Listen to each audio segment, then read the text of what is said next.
चलिए बच्चों आगे चलते हैं। हम शायद वेव ऑन स्ट्रिंग की एनर्जी, पावर, इंटेंसिटी डिस्कस कर रहे थे। उसी बात को थोड़ा सा आगे और बढ़ाते हैं।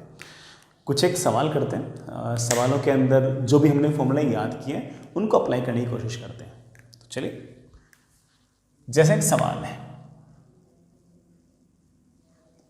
सवाल लिखिए बेटा। We have a string of mass per unit length 50 grams per meter and tension 80 Newton. Tension बेटा 80 न्यूटन है।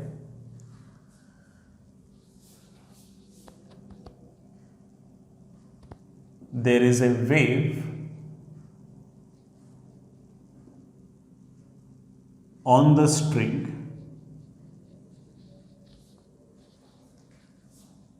with frequency 60 Hertz and amplitude 6 centimeters. Find power of wave. इस वेव का पावर बताना है। वैसे बेटा पावर पूछा गया तो ऑफ कोर्स क्या पूछ रहे हैं, एवरेज पावर पूछ रहे हैं।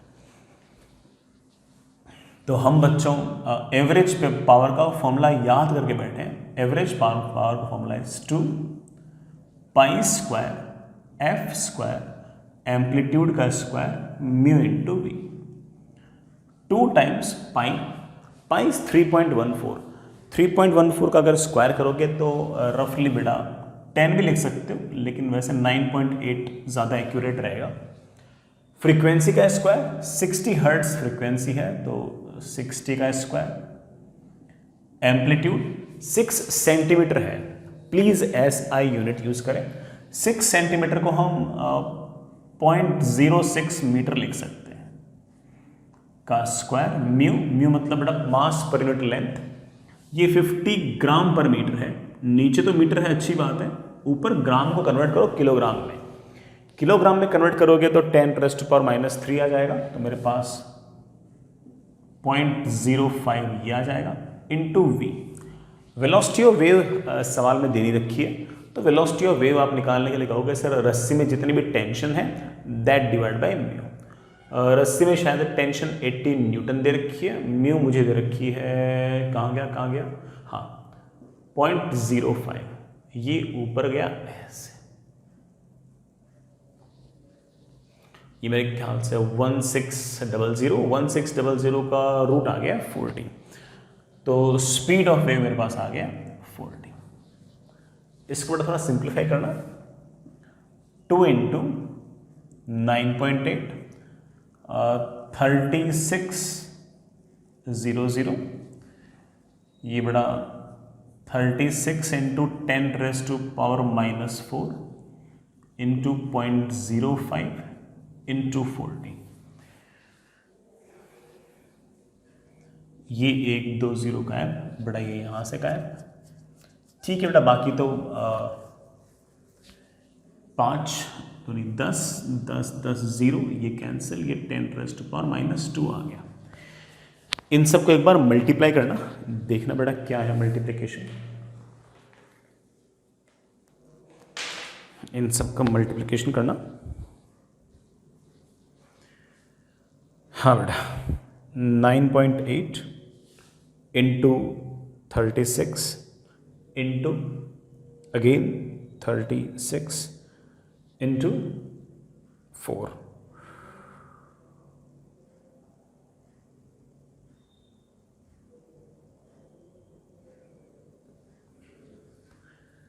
ठीक है बेटा, ये 10⁻⁻² और कंसिडर किया, मेरे पास आ गया 508.03।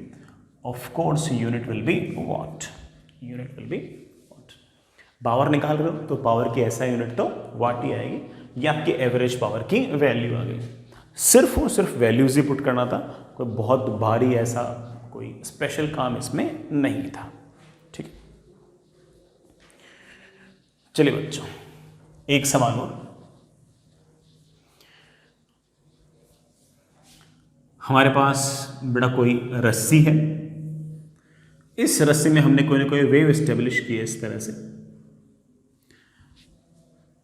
और इस रस्सी के अंदर जो वेव है उसकी फ्रीक्वेंसी 30 हर्ट्ज है, और जो आपकी पावर की वैल्यू आई है वो बेटा 100 वाट आई है। 60 हर्ट्ज की फ्रीक्वेंसी, सॉरी 30 हर्ट्ज की फ्रीक्वेंसी है और पावर आपका 100 वाट है।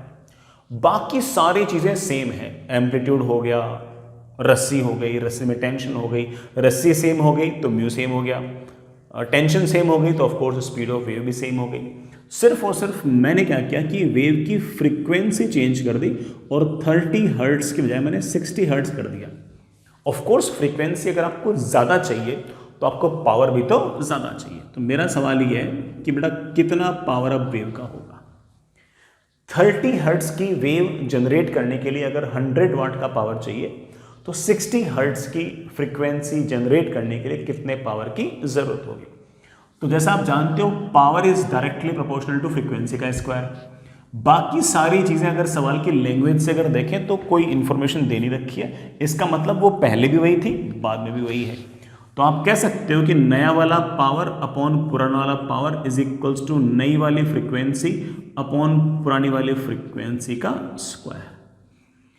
नया वाला पावर मुझे निकालना है, पुराना वाला पावर हमारे पास 100 वाट है, नई वाली फ्रीक्वेंसी 60 हर्ट्ज, पुरानी वाली फ्रीक्वेंसी 30 हर्ट्ज का स्क्वायर।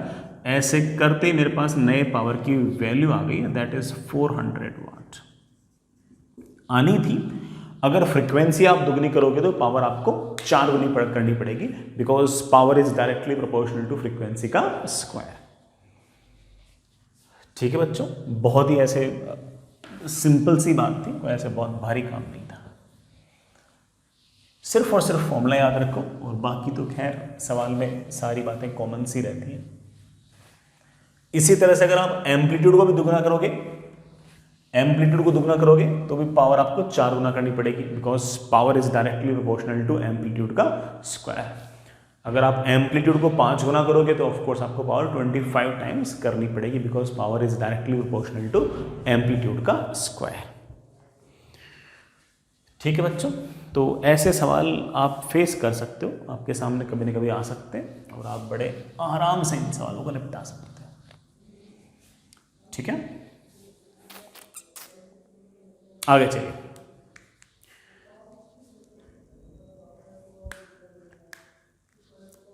नेक्स्ट इज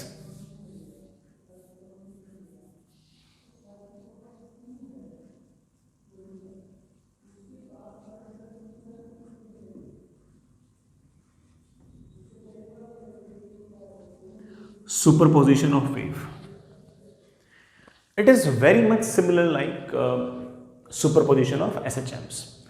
दो SHM को अगर हम एक साथ सुपर इम्पोज किया करते थे तो किसी भी पार्टिकल का जो डिस्प्लेसमेंट था वो दोनों SHMs के जो डिस्प्लेसमेंट था उनका वेक्टर समेशन आया करता था। यही कहानी यहाँ पर है। अगर एक ही रस्सी पर दो वेव्स आई, एक के कारण अगर डिस्प्लेसमेंट y1 हुआ और दूसरी वेव के कारण अगर डिस्प्लेसमेंट y2 हुआ, तो दोनों वेव्स अगर एक साथ आएंगी, एक साथ सुपर इम्पोज कर दी जाएंगी, एक साथ उस रस्सी पर चढ़ा दी जाएंगी, तो जो नेट डिस्प्लेसमेंट होगा वो y is equals to y1 plus y2 होगा। मेरी बात सुनिएगा, मान लीजिए कि आपके पास ये कोई रस्सी है और मैंने इस रस्सी के इस हिस्से को यूं यूं ऑसिलेट किया और इस कारण से इस रस्सी पर कोई ना कोई वेव आ गई है। किसी टाइम t पर किसी पार्टिकल का डिस्प्लेसमेंट है y1, ठीक है, इस पहली वाली वेव के कारण। This is my wave 1। ठीक, सेम रस्सी पर, सेम रस्सी को मैंने एक दूसरी वेव दी, और उस दूसरी वेव के कारण उसी टाइम t पर इस पार्टिकल का जो डिस्प्लेसमेंट है वो y2 हो गया। सेम पार्टिकल का डिस्प्लेसमेंट पहली बार y1 हुआ, दूसरी वाली वेव भेजने पर उसी पार्टिकल का डिस्प्लेसमेंट उसी टाइम पर y2 हुआ। अगर मैं ये दोनों वेव्स एक साथ भेज दूं, उस रस्सी पर अगर मैं एक साथ भेज दूं, तो इस पार्टिकल का जो नेट डिस्प्लेसमेंट होगा, इस पार्टिकल का जो नेट डिस्प्लेसमेंट होगा, that net displacement will be simply y1 plus y2। और जोड़ना वेक्टरली है। अगर पहले वाली वेव के कारण ऊपर की तरफ डिस्प्लेसमेंट 3 है और दूसरी वाली वेव के कारण ऊपर की तरफ डिस्प्लेसमेंट 4 है, तो नेट डिस्प्लेसमेंट आएगा ऊपर की तरफ 7। लेकिन अगर मान लो पहली वाली वेव के कारण डिस्प्लेसमेंट नीचे की तरफ 3 है और दूसरी वाली वेव के कारण ऊपर की तरफ 4 है, तो नेट डिस्प्लेसमेंट आएगा ऊपर 4 नीचे 3, मतलब कुल मिलाकर ऊपर 1। तो मेरे कहने का सिर्फ और सिर्फ ये अर्थ है कि if 2 or more waves are superimposed on a string, then the net displacement of the medium particles, when I say medium particle I mean the string particles, the net displacement of the string particles will be the vector summation of all the displacement due to the individual waves। जो भी individual waves के कारण displacement है उन सबको vectorially जोड़ दो, तो आप उस रस्सी के किसी भी पार्टिकल का डिस्प्लेसमेंट लिख सकते हो। सुनिए बच्चों, एक वेव के कारण मान लीजिए किसी पार्टिकल का डिस्प्लेसमेंट है y1, दूसरी वेव के कारण उस पार्टिकल का डिस्प्लेसमेंट है y2, तीसरी वेव के कारण डिस्प्लेसमेंट है y3, और ऐसे बड़ा मान लीजिए कुछ वेव्स हैं, और ये सारे के सारे अगर एक साथ सुपर इम्पोज कर दी जाए तो पार्टिकल का जो नेट डिस्प्लेसमेंट होगा वो y1 plus y2 plus y3 होगा, वो y1 plus y2 plus y3 होगा। If 2 or more waves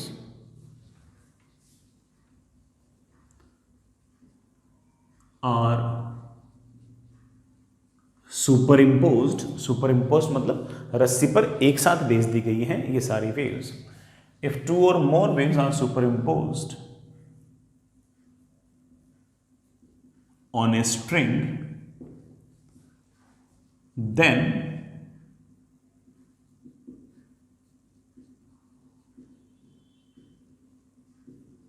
displacement of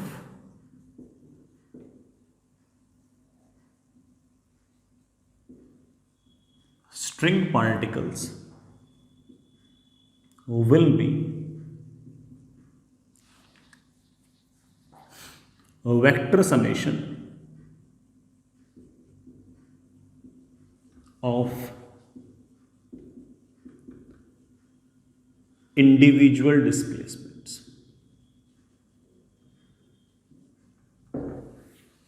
जो नेट डिस्प्लेसमेंट होगा वो सारा का सारा उन इंडिविजुअल डिस्प्लेसमेंट्स का वेक्टर समेशन आएगा। जैसे चल मैं क्या एग्जांपल देता हूँ। बड़ा मान लीजिए कि आपके पास ऐसे एक रस्सी है। अब मैं इस रस्सी पर दो अलग अलग वेव भेज रहा हूँ। एक जना यहाँ से रस्सी को पकड़ के ऐसे ऐसे ऑसिलेट करा रहा है और एक जना इधर से यूं ऑसिलेट करा रहा है। ठीक है, तो दो वेव्स आएंगी ऐसे चलते चलते चलते चलते, किसी पॉइंट का डिस्प्लेसमेंट देखते हैं। अगर ये वाली वेव ना आ रही होती और सिर्फ ये वाली वेव आ रही होती तो किसी टाइम t पर इस पार्टिकल का डिस्प्लेसमेंट मान लीजिए कि ऊपर की तरफ 3 मिलीमीटर था। ठीक, ये वाली वेव ना आ रही होती और सिर्फ ये वाली वेव आ रही होती तो उस टाइम t पर इस पार्टिकल का डिस्प्लेसमेंट ऊपर की तरफ 4 है। अगर दोनों वेव्स अगर एक साथ आएंगी तो इस पार्टिकल का जो डिस्प्लेसमेंट होगा वो ऊपर की तरफ 3, ऊपर की तरफ 4, कुल मिलाकर ऊपर की तरफ 7 मिलीमीटर उसका डिस्प्लेसमेंट होगा। Fair enough.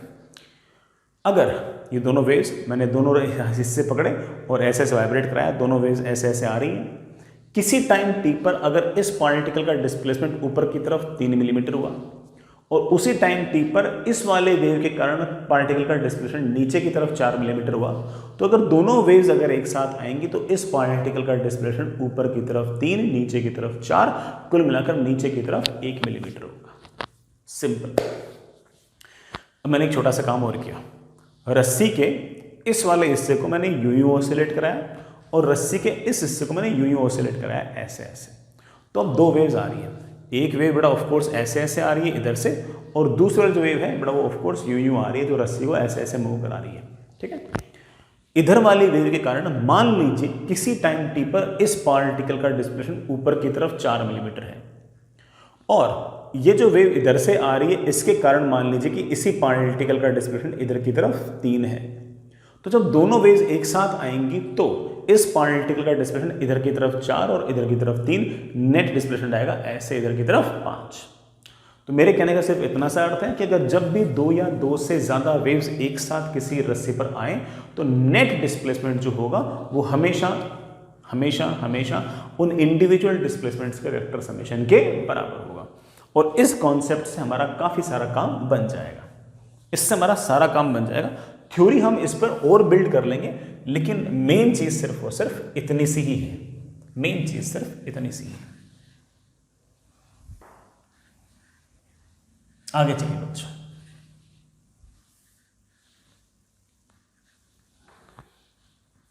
जैसे मैं कोई और थ्योरी बनाऊं, इससे पहले मैं आपसे एक सवाल पूछ रहा हूं, अच्छा सवाल पूछ रहा हूं और जितना पढ़ाया है जितना सिखाया है उसके बेसिस पे पूछ रहा हूं। हमारे पास एक स्ट्रिंग है, उस स्ट्रिंग पर 2 वेव्स एक साथ सुपर इंपोज कर दी हम लोगों ने, एक साथ सुपर इंपोज कर दी मतलब एक साथ हमने भेज दी है।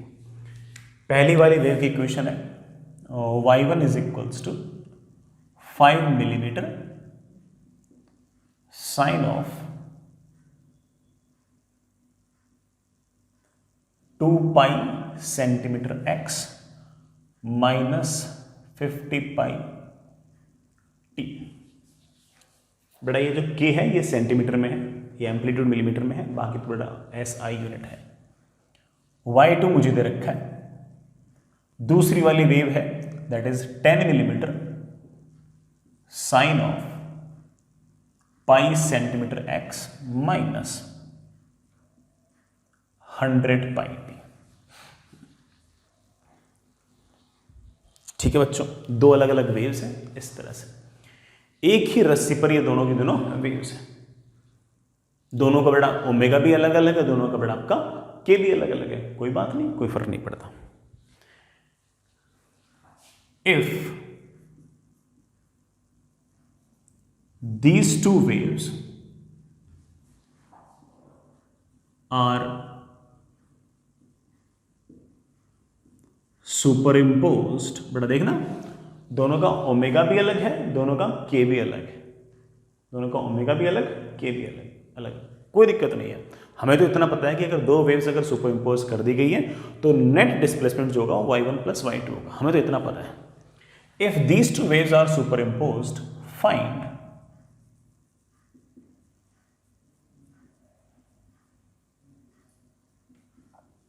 displacement of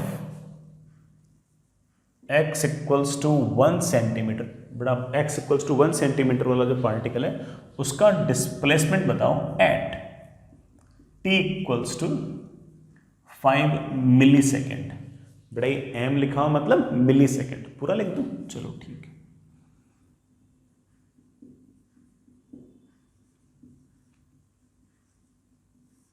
मिली सेकेंड, ठीक है बच्चों। अब पता करो कि पहली वाली वेव के कारण x इक्वल्स टू 1 सेंटीमीटर वाला जो पार्टिकल है उसका t is equals to 5 millisecond पर कितना डिस्प्लेसमेंट है। तो करते हैं पता, y1 equals to 5 millimetre sine 2 pi centimetre x की बेटा वैल्यू, ओ बेटा ये 2 पाई, ये पर सेंटीमीटर में है, सॉरी मैंने गलत बोल दिया, 2 पाई पर सेंटीमीटर में। बेटा के की जो यूनिट होती है वो रेडियन पर सेंटीमीटर में, तो बेटा ये रेडियन पर सेंटीमीटर है, ठीक। तो 2 पाई मैंने लिख ही दिया, x की वैल्यू है 1 सेंटीमीटर, सेंटीमीटर से सेंटीमीटर कैंसिल हो जाएगा तो ये सेंटीमीटर नीचे है, माइनस 50 पाई t है 5 मिली सेकेंड, मतलब 5 इंटू 10⁻⁻3, 5 इंटू 10⁻⁻3। मेरे पास आ गया 5 millimetre sine of 2 pi minus 50 into 5 कितना हो गया 250, 250 इंटू 10⁻³ कितना हो गया 1/4।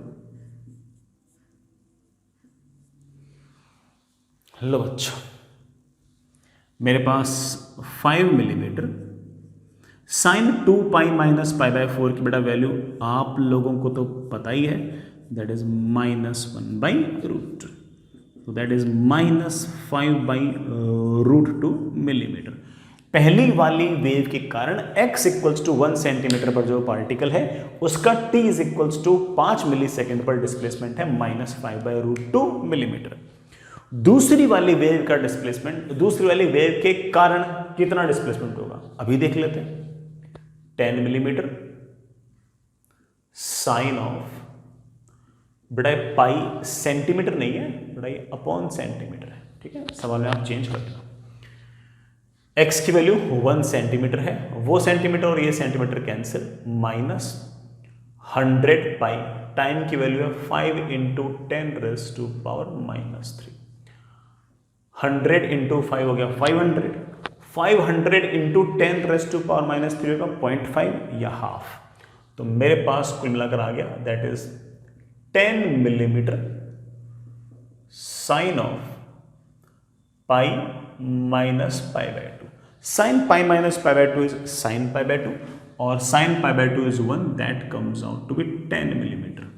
इसका मतलब इस टाइम पर इस x पर इस टाइम पर पार्टिकल का डिस्प्लेसमेंट y2 के कारण ऊपर की तरफ 10 मिलीमीटर है और y1 के कारण नीचे की तरफ -5/√2 मिलीमीटर है। तो कोई मुझसे पूछ ले कि सर नेट डिस्प्लेसमेंट कितना होगा, दोनों को जोड़ लो, मतलब वेक्टरली जोड़ लो, तो मेरे पास आ गया 10 मिलीमीटर प्लस -5/√2 मिलीमीटर।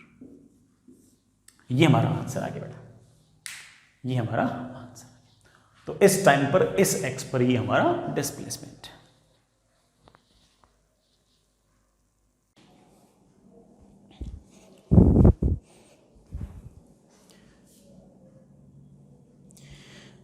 चलिए बच्चों आगे चलते हैं। हमने अभी तक सिर्फ और सिर्फ ये सीखा कि जो नेट डिस्प्लेसमेंट है किसी रस्सी का, और अगर उस पर 2 या 2 से ज़्यादा वेव्स एक साथ सुपर इम्पोज कर दी जाए तो जो नेट डिस्प्लेसमेंट होगा वो सारे के सारे डिस्प्लेसमेंट्स का वेक्टर समेशन होगा, और जो नेट इक्वेशन आएगी वो ऑफकोर्स सारे सारे इक्वेशंस को ऐड करके लिखी जा सकती है। तो चलिए इसी बात का फ़ायदा उठाकर एक सवाल और करते हैं। हम जो अभी सवाल कर रहे हैं इसको हम आगे जाकर कभी ना कभी हेडिंग डालकर पढ़ेंगे भी, एक बार के लिए सिर्फ और सिर्फ सवाल ही है। सवाल इस तरह से है कि आपके पास एक रस्सी है, इस रस्सी से एक वेव लेफ्ट से आ रही है जिसकी इक्वेशन मुझे दे रखी है y1 is equals to a sine ω t minus kx, और इसी रस्सी पर एक वेव जो है वो ऐसे लेफ्ट की तरफ जा रही है और उसकी इक्वेशन है y2 is equals to a sine ω t plus kx। Equation से आपको आइडिया भी लग गया होगा, ओमेगा टी माइनस के X, it means that it's an equation of wave travelling along positive X axis. Omega T plus के X obviously means it's an equation of wave travelling along negative X axis. मैं कह रहा हूं कि मैंने इन दोनों waves को super impose कर दिया है। सुपर इम्पोज कर दिया है इस बात का यह अर्थ है कि एक ही रस्सी पर मैंने दोनों वेव्स भेज दी है। अब जो रिजल्टेंट रस्सी जो होगी, रिजल्टेंट वेव जो होगी, उसकी इक्वेशन आपको लिखनी है। तो सवाल लिखिए बेटा, find equation of resultant wave if these two equations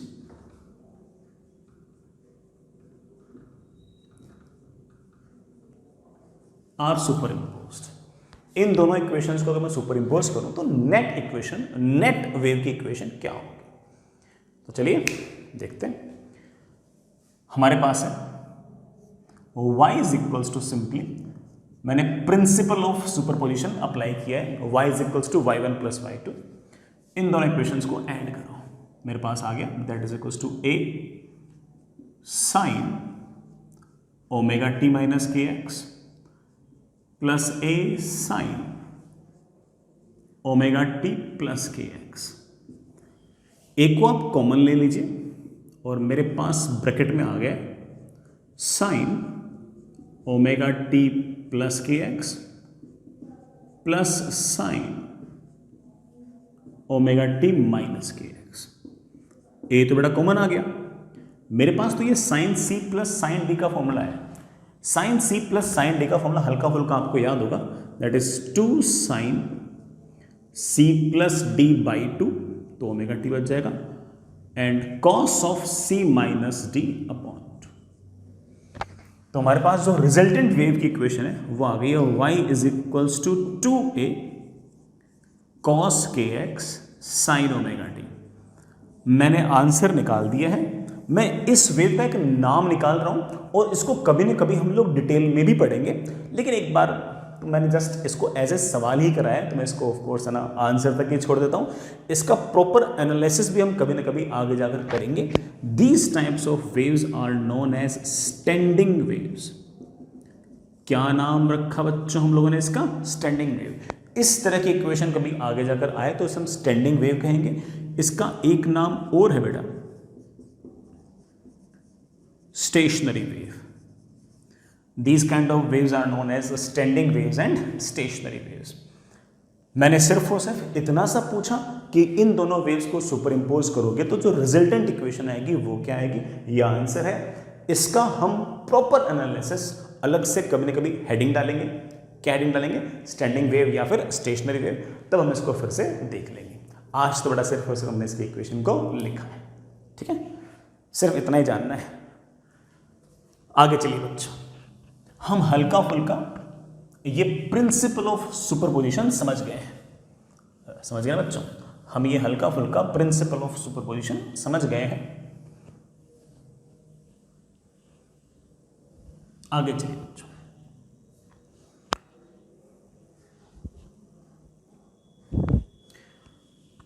अब हम प्रिंसिपल ऑफ सुपरपोजिशन में ऐसी दो वेव्स देखते हैं जिनका ओमेगा सेम हो। ओमेगा सेम होगा, सेम रस्सी पे जा रही है। बड़ा याद करो कि हमने लिखा था omega upon velocity of wave.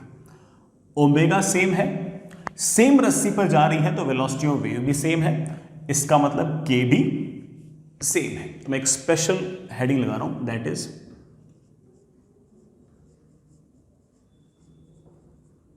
Interference of waves having same omega। ऐसी वेव्स का इंटरफेरेंस, ऐसी वेव्स का सुपरपोजिशन जिनका ओमेगा सेम हो। जैसे मैंने कहा कि अगर आपका ओमेगा सेम है, स्ट्रिंग सेम है, स्ट्रिंग सेम है, तो of course velocity of wave same है, मतलब स्पीड ऑफ वेव सेम है। एक तरीके से कहता हूं, स्पीड ऑफ वेव अगर सेम है तो ऑफ कोर्स के की वैल्यू भी तो सेम है। तो मैं ऐसी वेव्स देख रहा हूं जिनके पास सेम ओमेगा है और वेव्स जो है वो सेम डायरेक्शन में जा रही है, वो सेम डायरेक्शन में जा रही है। पहले एक छोटी सी बात, दैट इज कोहेरेंट वेव्स। अच्छी डेफिनेशन है बेटा, ये डेफिनेशन इस चैप्टर में भी काम आएगी, आगे जाकर हो सकता है कि साउंड वेव्स में भी काम आए, आगे जाके हो सकता है कि वेव ऑप्टिक्स में भी काम आए। ऐसी कोई दो वेव्स जिनका ओमेगा सेम हो, जिनकी एंगुलर फ्रीक्वेंसी सेम हो, जिनकी फ्रीक्वेंसी सेम हो, those kind of waves are known as coherent waves. ऐसी वेव्स जिनका ओमेगा सेम हो, इक्वल हो, उनको हम कोहेरेंट वेव्स कहेंगे। तो एक लाइन लिखिए बेटा, waves having same omega, same angular frequency बोल दो, बट एंगुलर फ्रीक्वेंसी सेम होगी तो फ्रीक्वेंसी भी सेम होगी। Having same angular frequency are known as coherent waves. कहीं ना कहीं हो सकता है बेटा शीट में, एचसीवी में, किसी बुक में कोहेरेंट सोर्सेज लिखे हों, तो आप समझ जाना कि उन सारे के सारे सोर्सेज के ओमेगा सेम है। सोर्सेस की अगर ओमेगा सेम है तो ऑफ कोर्स उन्होंने जो वेव क्रिएट की है उसका ओमेगा भी सेम है। ठीक, तो हम एक बार ऐसी वेव्स पढ़ रहे हैं जिनके पास सेम ओमेगा है और सेम डायरेक्शन में जा रही है, और दोनों की दोनों जो वेव हैं या दोनों तीनों जो वेव्स हैं उनको हम कोहेरेंट वेव्स कहेंगे। क्या कहेंगे बच्चों? Coherent waves. बेटा मान लीजिए कि ये पॉइंट आपका x इक्वल्स टू 0,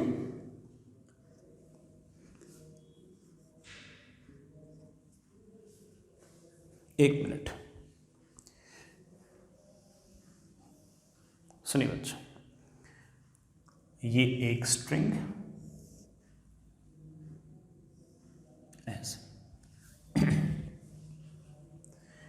यहां से एक wave I, this is my wave 1, यहां से एक दूसरी वेव आई, ये दोनों वेव आती हैं आती हैं आती हैं और इस रस्सी पर सुपर इंपोज होती है।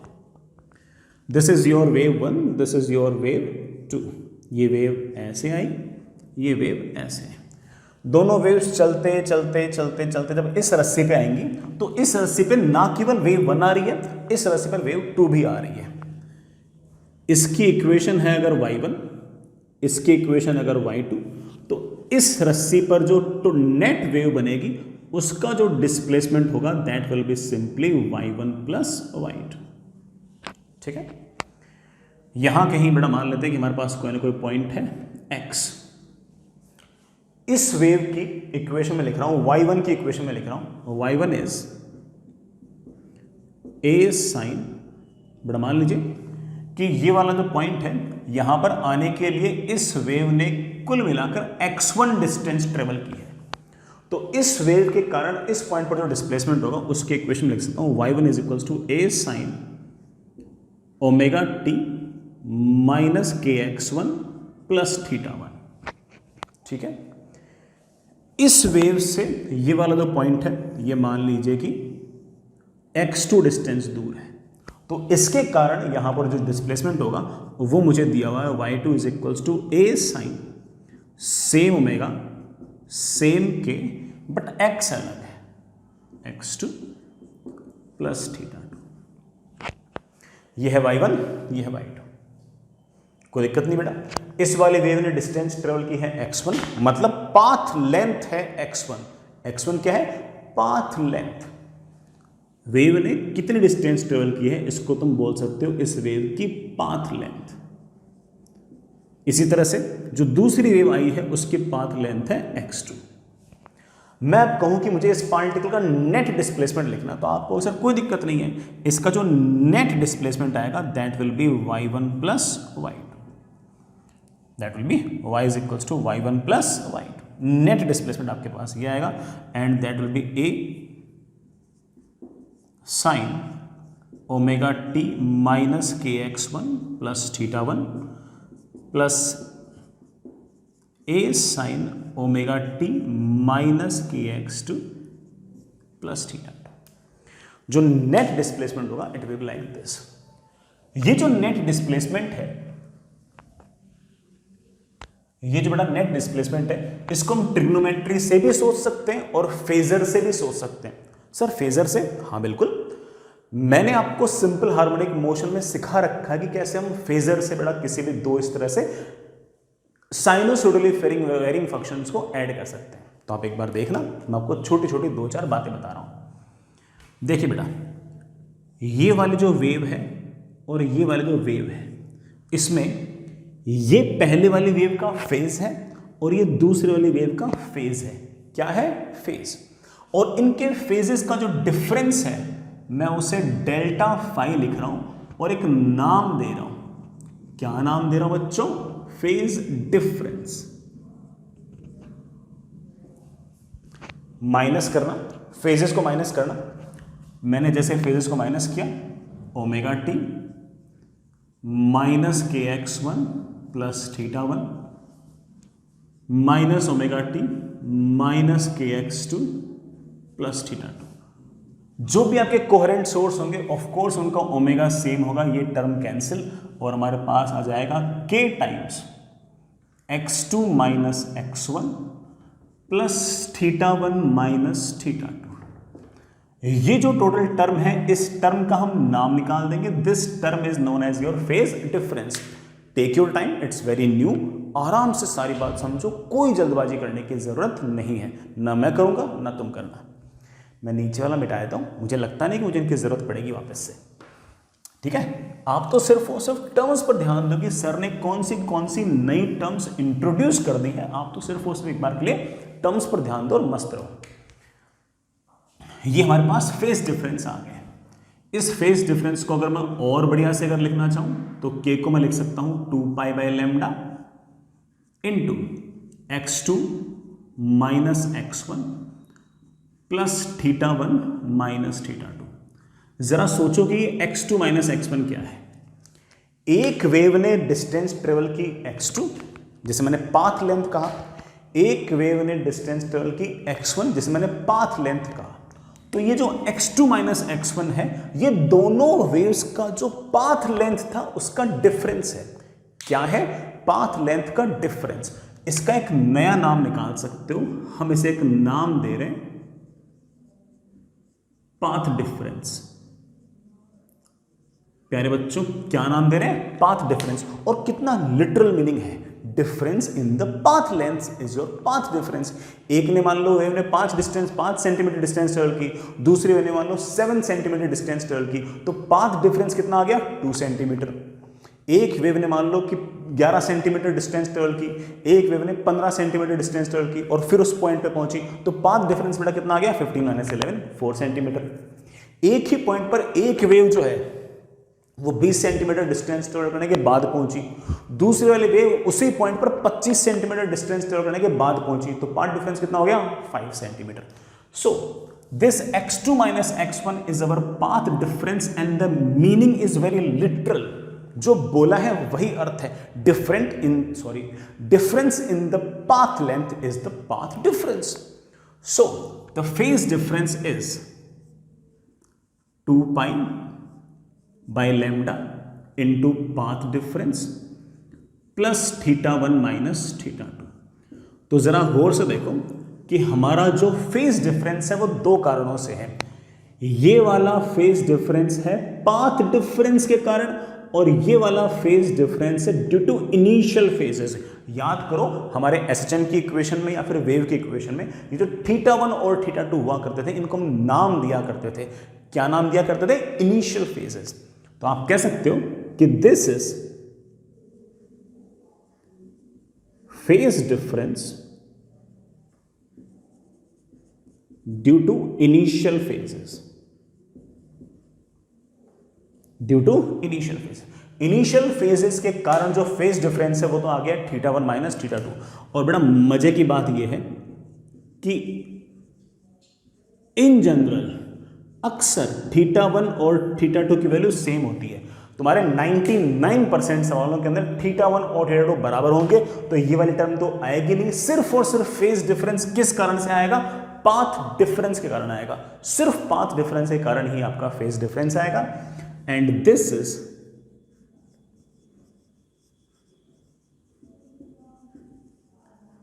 फेज डिफरेंस ड्यू टू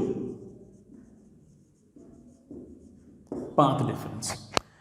ये बड़ा आपका फेज डिफरेंस है ड्यू टू पाथ डिफरेंस। आप बोलोगे सर वो बात तो ठीक है, लेकिन सर मैं रिजल्टेंट वेव की इक्वेशन कैसे निकालूं? बड़ा मैं सिखाता हूं कैसे निकालना है। आप ये कह रहे हो y1 is equals to y1 plus y2। अगर आपको नेट इक्वेशन निकालनी है तो इन दोनों को ऐड करो। क्या करो? ऐड करो। और कैसे ऐड करो? फेजर की तरह ऐड करो। अगर आप फेजर की तरह ऐड करना भूल गए तो मैं बताता हूं। पहले y1 लिखो। y1 है हमारे पास a1 sin omega t minus के एक्स। क्या है? a1 sin omega t minus के एक्स प्लस θ1, ऐसा कुछ था। तो उसको आप कह सकते हो कि सर मैं इसे एक वेक्टर की तरह रिप्रेजेंट कर सकता हूं, ऐसा वेक्टर जिसकी लेंथ होगी a1। y2 की इक्वेशन थी a2 sin omega t minus के एक्स 2 प्लस θ2। तो वो एक ऐसा वेक्टर हो गया जिसकी लेंथ कितनी होगी? a2, लेकिन उसकी डायरेक्शन a1 की तरफ नहीं है, बल्कि वो इसके साथ कुछ एंगल बना के है। और वो कितना एंगल बना के है? वो जो एंगल है वही तो उन दोनों वेव्स के बीच का फेज डिफरेंस है। तो आप कह सकते हो कि जो दूसरी वाली वेव है उसको तुम वेक्टर से रिप्रेजेंट कर सकते हो ऐसे, और दोनों के बीच में अगर फेज डिफरेंस डेल्टा फाई है तो इन दोनों वेक्टर्स के बीच में भी फेज डिफरेंस बेटा कितना है, डेल्टा फाई। अगर आपको दोनों को अगर ऐड करना है, हो सकता है कि आपको बेटा रिजल्टेंट भी याद हो कि अगर आपको दोनों को अगर ऐड करना है तो रिजल्टेंट आएगा ऐसे। मैं प्रूव नहीं कर रहा बेटा, कईयों बार प्रूव कर चुका हूं, इसकी वैल्यू होगी a1 का स्क्वायर प्लस a2 का square plus 2 times a1 a2 cos delta phi, cos a1 a2 ऐसे। ये रिजल्टेंट वेव इवन मैंने आपको बड़ा पहले अगेन कई बार प्रूव करा रखा है, मैथमेटिकल टूल में भी प्रूव करा रखा है। यहां पर फिर से बोलता हूं, ये वाला एंगल भी लिख सकते हो और इसकी वैल्यू आएगी tan delta is a2 sine delta phi upon a1 plus a2 cos delta. कुछ भी याद करने की जरूरत नहीं है, सिर्फ और सिर्फ वेक्टर किस तरह से जोड़ने घटाने, सिर्फ ये याद करने की जरूरत है, बाकी सारे रिजल्ट फॉलो कर लेंगे, तुम बिल्कुल चिंता मत करना। मैं आपको सवाल करके दिखा दूंगा, मैं बेटा आपको सवाल करके दिखा दूंगा।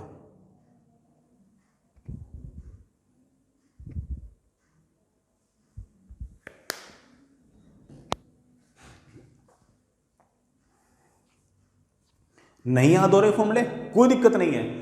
अगर फॉर्मूला याद भी हो गया ना तब भी तुम वही सवाल कर पाओगे जो सिर्फ और सिर्फ दो वेव को जोड़ने से क्या रिजल्टेंट आंसर आएगा। कल को अगर तीन वेव अगर जोड़नी हुई तो भी अगर जिस बच्चे को वेक्टर जोड़ना आता हो वो बड़े आराम से कर लेगा। जिस तरह से तीन एसएचएम एक साथ अगर आए तो रिजल्टेंट इक्वेशन क्या होगी, जिस तरह से हमने वो किया था वैसे हम यहाँ पर तीन वेव अगर एक साथ आई तो क्या होगा वो भी हम बड़े आराम से कर सकते हैं। फिर भी अगर याद करना चाहो तो इसे एक बार के लिए आप लोग याद कर सकते हो। बाकी मैं कहूँगा बेटा ठीक, आपको सिर्फ और सिर्फ वेक्टर्स हैंडल करने आने चाहिए, बाकी कोई दिक्कत नहीं है। तो चलिए मैं इस बात पर वापस आऊंगा, तब तक मैं एक दो आपसे सवाल करवाता हूं बच्चों।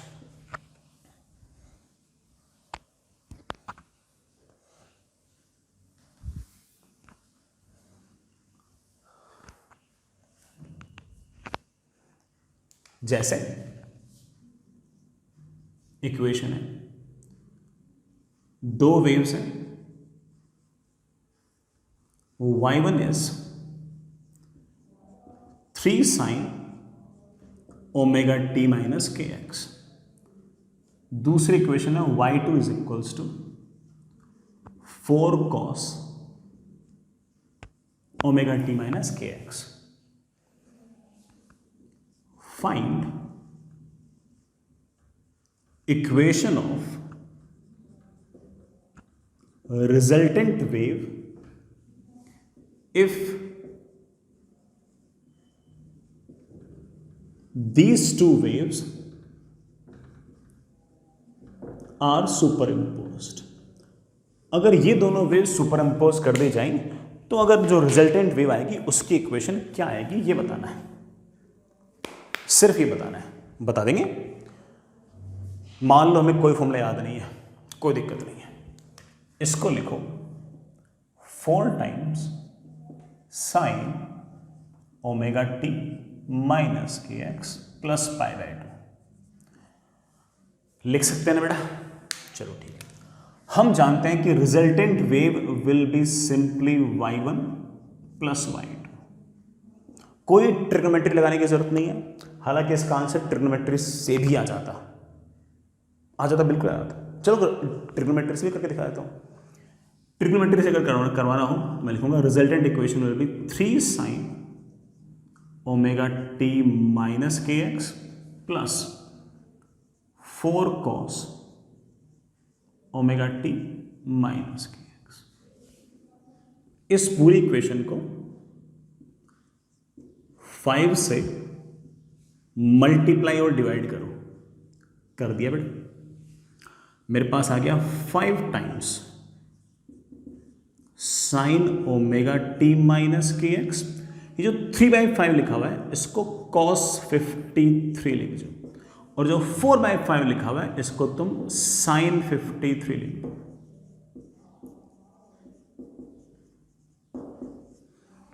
देखो बेटा क्या लिखा हुआ है, 5 times sine A cos B plus cos B plus sine A cos B.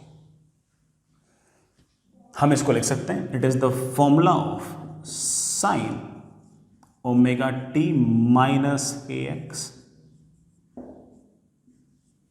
Plus 50। ये हमारे पास रिजल्टेंट वेव की इक्वेशन है, और जो रिजल्टेंट वेव है उसका एम्पलीट्यूड है 5 और उसका फेज है। जो रिजल्टेंट वेव है आपकी उसका एम्पलीट्यूड है 5। ये IIT JEE एडवांस का सवाल है। सिर्फ ये सवाल था कि इस वाली वेव को और इस वाली वेव को अगर सुपर इंपोज कर दूं तो जो रिजल्टेंट वेव आएगी उसका एम्पलीट्यूड बताओ। Answer is 5। न्यूमेरिकल वैल्यू वाला सवाल था, सिर्फ और सिर्फ गोला बढ़ना था 5 के आगे, 5 आंसर था। इनको बच्चा बताएगा सर आपने ट्रिग्नोमेट्री यूज की है, आप तो सिर्फ फेजर सिखा रहे थे। हाँ बेटा बिल्कुल सिखा रहा था, और हो सकता है कि मैं हर बार ट्रिग्नोमेट्री से आंसर ना ला पाऊँ, इतना आसान सवाल हो सिर्फ तभी ट्रिग्नोमेट्री से आंसर ला पाऊँ, और फेजर से तो मैं बिल्कुल हमेशा हर टाइम आंसर ला सकता हूँ। तो चलिए फेजर से कोशिश करते हैं। पहली वाली इक्वेशन तो ये हो गई, इसका एम्पलीट्यूड है 3, तो ये रहा 3। दूसरी वाली वेव का एम्पलीट्यूड है 4 और उसकी डायरेक्शन ओमेगा टी माइनस के एक्स नहीं है, ओमेगा टी माइनस के एक्स प्लस π/2 है। तो दूसरी वाली वेव है ये है 3, ये है 4।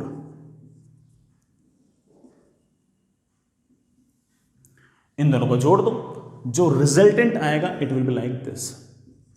अगर ये हमारा y1 है, ये हमारा y2 है, तो ये y is equals to y1 plus y2 है। हमारे पास जो रिजल्टेंट वेव आएगी उसका एम्पलीट्यूड आएगा 5, तो लिख देना 5 साइन ओमेगा टी माइनस के एक्स। सॉरी बेटा, ओमेगा टी माइनस के एक्स तो ये था हमारा जो रिजल्टेंट वेव है, ये तो इससे थोड़ी सी आगे है। कितनी आगे है? काश मैं ये वाला एंगल लिख पाता। बच्चे वाले से कोई दिक्कत नहीं है, हम कह सकते हैं कि tan theta is perpendicular upon base, that is 4/3। Theta की value comes out to be 53, तो मैंने यहां पर लगा दिया +53। This is the equation of resultant wave. इन दोनों वेव्स को अगर सुपर इंपोज करोगे तो इस तरह से आपके पास ये रिजल्टेंट वेव आएगी। बढ़िया आंसर बेटा, कहां बुरा आंसर, अच्छा आंसर। और ये सारा रिवीजन है तुम्हारे लिए। एग्जैक्टली ऐसी वैल्यूज के साथ हम लोगों ने सिंपल हार्मोनिक मोशन में सवाल किए थे, बिल्कुल ऐसे एग्जैक्ट वैल्यूज के साथ। लेकिन आप लोगों को फील बेटर आ जाए इसलिए मैं बेटा वापस से करा रहा हूं। और IIT JEE एडवांस ने सवाल पूछा है एग्जैक्टली ये वाली वैल्यूज का। हो सकता है कि इस बार पूरी वेव की इक्वेशन ही पूछ ले, हम बता देंगे, हमें कोई दिक्कत ही नहीं है कि नहीं।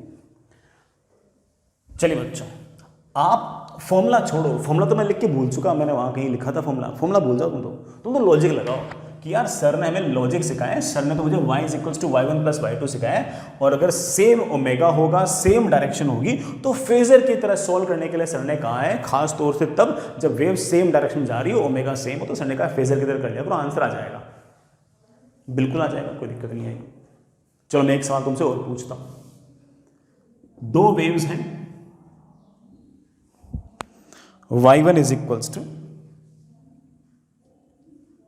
10 साइन ओमेगा टी माइनस के x plus 37 degree, and y2 is 10 sine omega T minus के x plus 50। These are the two waves। इन दोनों को सुपर इंपोज किया। Find equation of resultant wave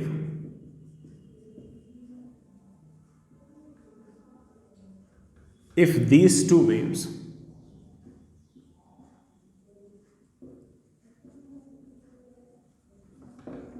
are superimposed। इन दोनों वेव्स को अगर मैं सुपर इंपोज कर दूं तो जो रिजल्टेंट वेव है उसकी इक्वेशन क्या होगी, आपको ये लिखनी है। लिखते हैं। हमें प्रिंसिपल ऑफ सुपरपोजिशन में सिर्फ और सिर्फ इतनी सी बात याद रखनी थी कि y = y1 + y2।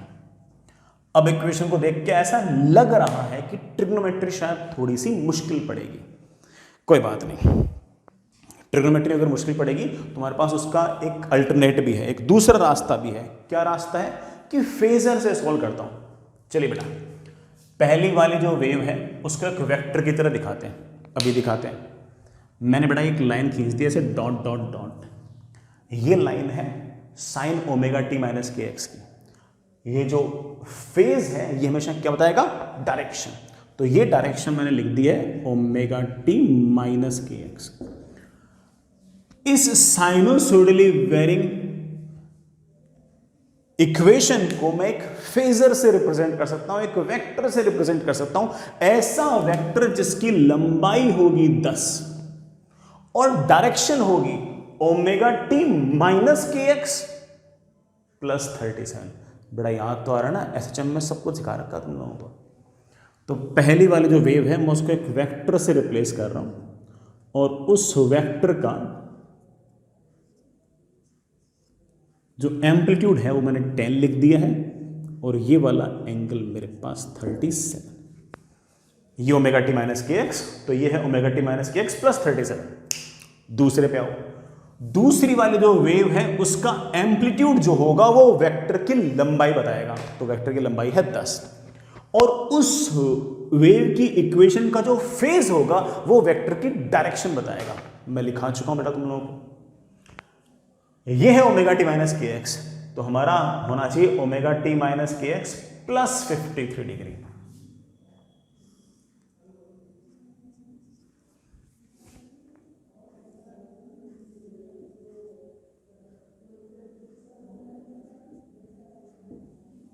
अब मुझे तो ना सिर्फ और सिर्फ इन दोनों वेक्टर को जोड़ना है।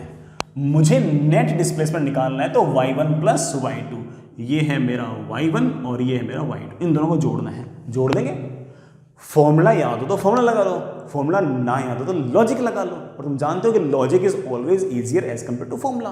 वेरी सिंपल, दो वेक्टर जोड़ने कौन सा बड़ा काम है। इस 10 के दो कंपोनेंट आएंगे, इधर की तरफ 10 का कंपोनेंट आएगा, ये वाला एंगल 37 है, तो 10 का cos 37 8 आ गया। इधर की तरफ 10 का कंपोनेंट आएगा, 10 का sin 37 6। ये 10 जो है इसके दो कंपोनेंट आएंगे, इधर की तरफ जो कंपोनेंट आएगा वो आएगा 10 का cos 53, कितना आ जाएगा 6। इस 10 का इधर की तरफ एक कंपोनेंट आएगा 10 का sin 53, कितना आ गया 8। वापस से बनाए इसको, ये वाली जो लाइन है ये ओमेगा टी माइनस के एक्स फेज को बता रही है। इधर की तरफ 8 भी आ गया है, 6 भी आ गया बेटा, मेरे ख्याल से इस तरफ आ गया 14। इसी तरह से इस तरफ 8 भी आ गया, 6 भी आ गया, इस तरफ आ गया 14।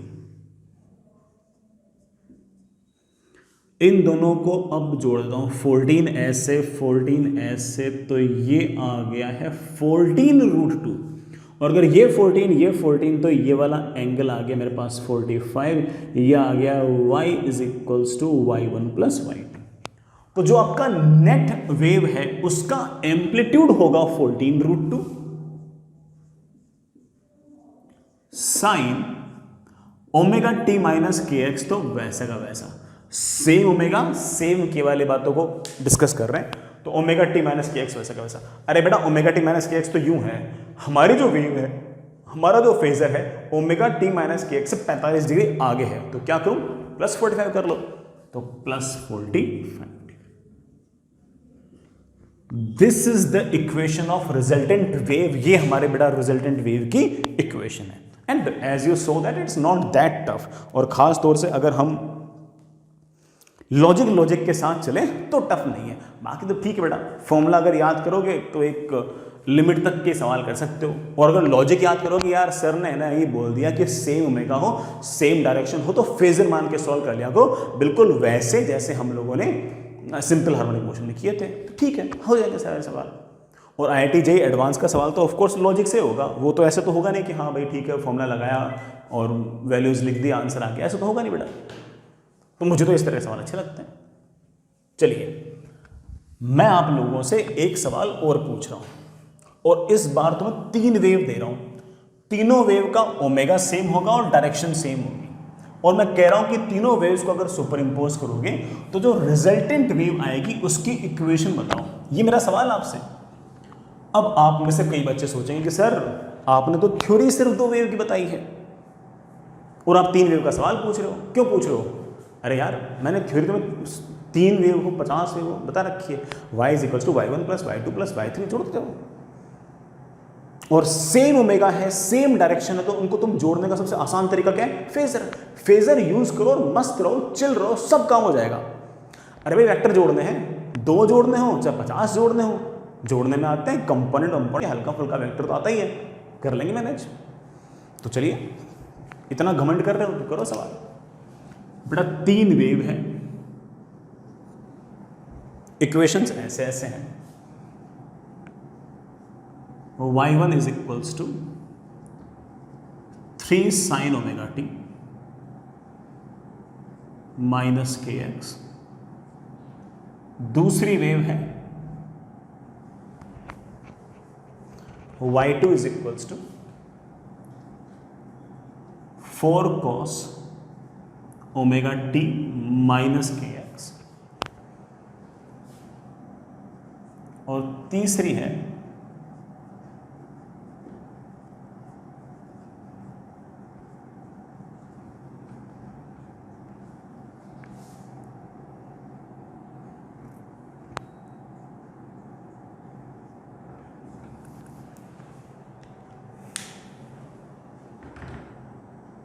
ऐसे। These are the 3 waves having same omega, omega t minus kx, omega t minus kx, omega t minus kx. All of them are traveling along positive x axis. अगर मैं इन तीनों वेव्स को एक साथ सुपर इंपोज कर दूं तो resultant wave की इक्वेशन क्या होगी, ये सवाल है। और मैं तो ऐसा एक्सपेक्ट कर रहा हूं कि हो सकता है कि IIT JEE एडवांस में इस तरह का सवाल पूछें। 2 वेव का तो पूछ ही रखा है, 3 का ही पूछ सकते हैं, अरे भाई 4 का ही पूछ सकते हैं पूछने को तो। Find equation of resultant wave if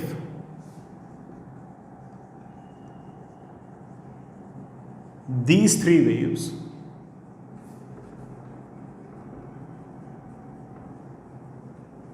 are superimposed। अगर मैं इन 3 वेव्स को सुपरइम्पोज करूं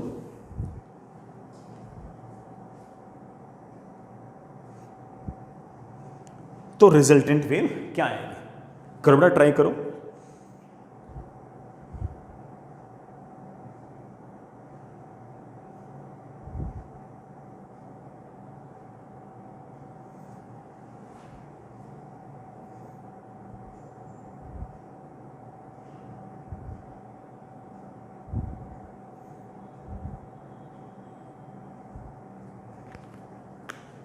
कोशिश करो बेटा। चलिए मैं करता हूं। ये जो 4 कॉस ओमेगा टी माइनस के एक्स लिखा हुआ है इसको लिख दो 4 times sign omega T minus के एक्स प्लस 90 डिग्री, ऐसे लिख दो,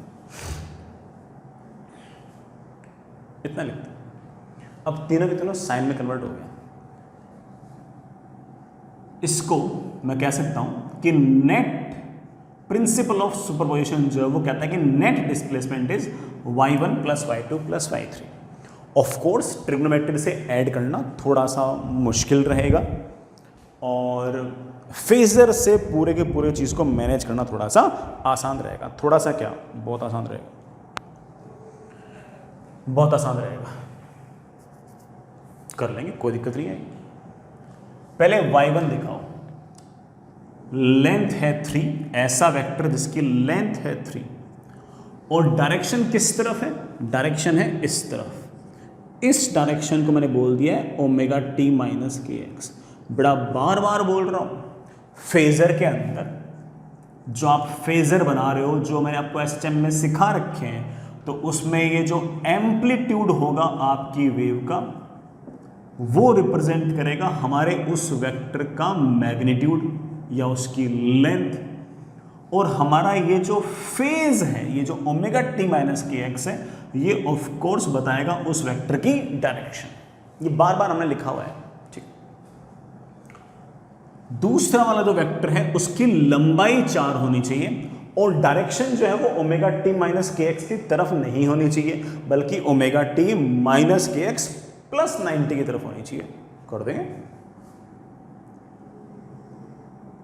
ये आपका y2 है, इसकी लेंथ है 4, ये है y2, ये है y1। तीसरा वाला जो वेव है उसका एम्पलीट्यूड है 5 और डायरेक्शन है ओमेगा टी माइनस के X, sorry omega T minus के x plus 90, sorry plus 53। 90 plus 53 is 143, तो 90 में तो यहां पहुंचेगा।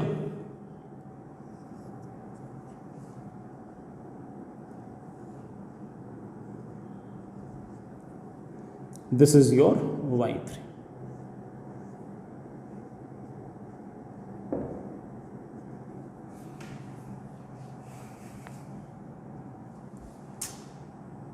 अब तीनों को जोड़ दो और जैसे अच्छा लगता है वैसे जोड़ो बेटा। जोड़ने के तरीके हर बच्चे के अलग अलग हो सकते हैं, हर बच्चा आप अलग अलग तरीके से सोच सकता है। मेरी तरफ से थोड़ा खुली छूट है, जैसे सोचना चाहो वैसे सोचो, मुझे कोई दिक्कत नहीं है। मुझे ये y1 y2 y3 जोड़ने हैं। चलिए मैं आपको 2 स्टाइल से जोड़ के दिखाता हूँ और हो सकता है कि मेरे बच्चे भी बेटा इनको 2 स्टाइल से जोड़ रहे हों। पहले एक काम करता हूँ, मुझे y1 plus y2 plus y3 करना है। पहले y1 और y2 को जोड़ लेता हूँ। y1 और y2 का रिजल्टेंट इस तरह से आएगा, ये 3 है, ये 4 है, दोनों एक दूसरे के 90 डिग्री पे हैं, तो इन दोनों का रिजल्टेंट आएगा 5।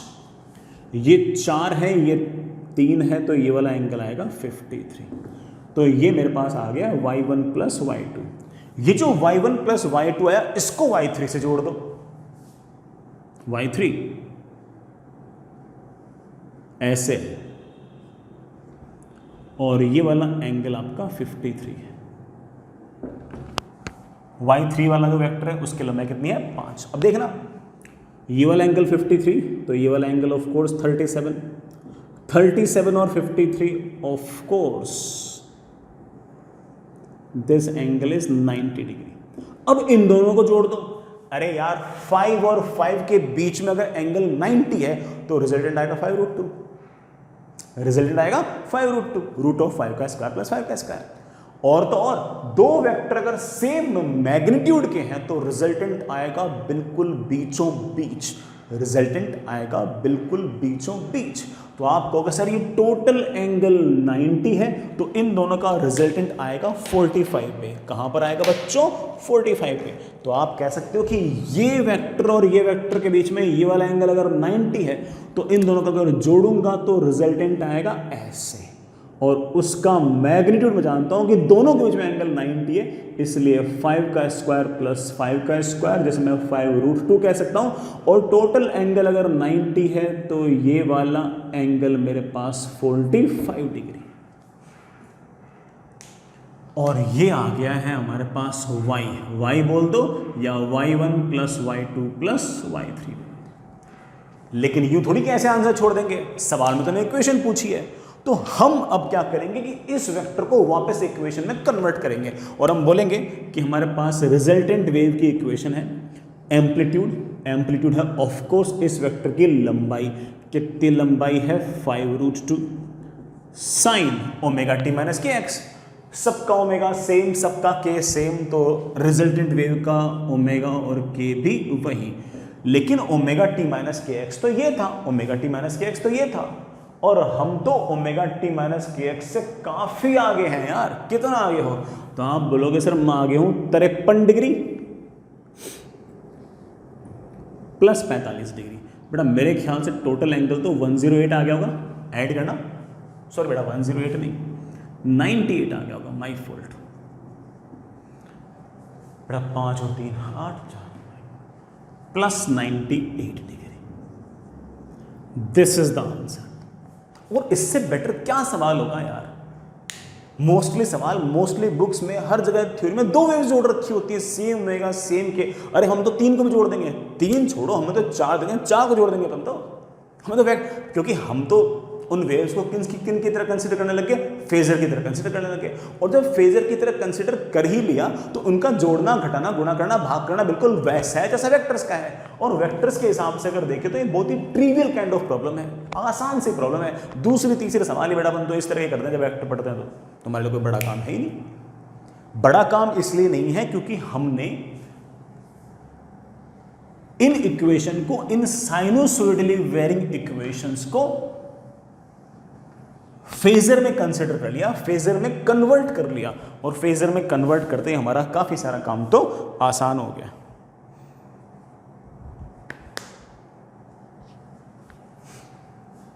कोई बच्चा कहता है सर ना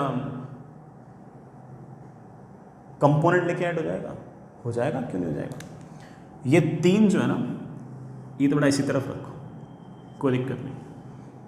इस 4 को भी इसी तरफ रखो, ये दोनों तो बड़ा पहले से परपेंडिकुलर है। 3 ऐसे हैं, 4 ऐसे। इस 5 के कंपोनेंट करो। देखो बेटा 5 का एक कंपोनेंट आएगा इधर की तरफ, 5 cos 53, और 5 का एक कंपोनेंट आएगा इस तरफ, 5 sin 53। 5 sin 50 इस तरफ, 5 cos 50 इस तरफ। 5 cos 53 बड़ा 5 cos 53 तो 3 होता है, इधर की तरफ है 5 sin 53, 5 इंटू 4/5 बड़ा कितना हो गया 4। अब जोड़ दो, 4 इधर और 3 इधर, हम जानते हैं इधर की तरफ आ गया 1, 4 इधर 3 इधर, ऑफ कोर्स इधर की तरफ आ गया 7। ये आपका बड़ा डायरेक्शन तुम जानते हो कौन सा है बड़ा, वही आपका ओमेगा टी माइनस के एक्स। 7 को और 1 को जोड़ दो बड़ा, 7 और 1 एक दूसरे के 90 डिग्री पे हैं, तो रिजल्टेंट आएगा ऐसे, and that will be root of 7 का स्क्वायर प्लस 1 का स्क्वायर। 7 का स्क्वायर प्लस 1 का square that is root of 7 का स्क्वायर हो गया 49 plus 1 that is root of 50, और रूट ऑफ 50 को वापस से लिख सकता हूँ 5√2। और तो और मैं इस एंगल को भी लिख सकता हूँ, ये वाला एंगल क्या होगा, अगर ये एंगल थीटा है मैं लिख सकता हूँ tan theta is perpendicular upon base, बड़ा ये 1 तो ये 1 दैट इज 1/7। तो हमारे पास ये आ गया है y1 plus y2 plus y3। y1 plus y2 plus y3 की लेंथ है 5√2, तो हमारे पास रिजल्टेंट वेव का एम्पलीट्यूड है 5√2 साइन ओमेगा टी माइनस के एक्स। नो गलती होगी बेटा, साइन ओमेगा टी माइनस के एक्स तो ये था, रिजल्टेंट वेव तो उससे काफी आगे है। कितने आगे है, 90 degree plus theta, 90 degree plus theta. 90 degree में तुम यहां पहुंचोगे,